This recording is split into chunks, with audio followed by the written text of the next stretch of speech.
ഒരു പാസ്ത ഉണ്ടാക്കി നോക്കിയാലോ. അപ്പോൾ കുറച്ച് വെള്ളം എടുത്തിട്ട് അതിലേക്ക് കുറച്ച് ഉപ്പിട്ട് നമ്മൾ ഓയിൽ ഒഴിച്ച് കൊടുത്തിട്ട് ഈ മക്രോണി കൊണ്ടാണ് ഞാൻ എൻ്റെ പാസ്ത ഉണ്ടാക്കാൻ പോണത്. അപ്പോൾ അതിലേക്ക് തിളച്ച് വരുമ്പോൾ നമ്മൾ മക്രോണി ആഡ് ചെയ്ത് കൊടുത്തിട്ട് ഒരു 5-6 മിനിറ്റ് കുക്ക് ചെയ്യാനായിട്ട് വെക്കുന്നുണ്ട്.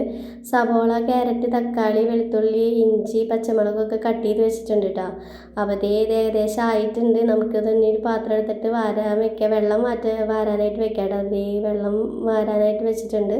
എന്നിട്ട് നമുക്കത് മാറ്റി വെച്ചിട്ട് ഒരു പാത്രത്തിലേക്ക് ഇതേ ഓയിൽ ഒഴിച്ചിട്ട് അതിലേക്ക് വെളുത്തുള്ളി, ഇഞ്ചിയും, പച്ചമുളകും, സവാളയൊക്കെ ആഡ് ചെയ്ത് കൊടുത്ത് പിന്നെ കട്ട് ചെയ്ത് വെച്ചാൽ ക്യാരറ്റും കൂടി ആഡ് ചെയ്ത് കൊടുക്കുക. നന്നായിട്ടൊന്ന് മിക്സ് ചെയ്ത് കൊടുക്കുക. അത് നന്നായിട്ടൊന്ന് വഴണ്ടി വരുമ്പോൾ നമ്മൾ തക്കാളിയും കൂടി ആഡ് ചെയ്ത് കൊടുക്കുക. നന്നായിട്ട് ഇളക്കി കൊടുക്കുക.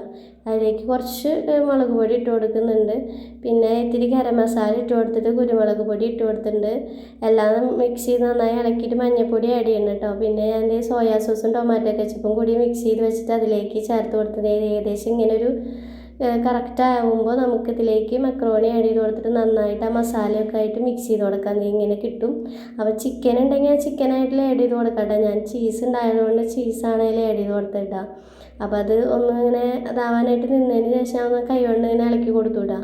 അത് ഏകദേശം ഇങ്ങനെ ആയിട്ടുണ്ട്. അപ്പോൾ ഒന്ന് ചൂടാകുമ്പോൾ എന്തായാലും മെൽട്ടായിട്ടുണ്ട്. എന്നാൽ നമുക്കൊരു പാത്രത്തിലേക്ക് അത് മാറ്റാം. എന്തെങ്കിലും അലങ്കാരപ്പണികളുണ്ടെങ്കിൽ അതിന് മുകളിൽ ചെയ്യാം. അപ്പോൾ ഈ പാസ്ത റെഡി. അപ്പോൾ നമുക്ക് അടുത്ത വീഡിയോയിൽ കാണാം. Like and subscribe. ബൈ.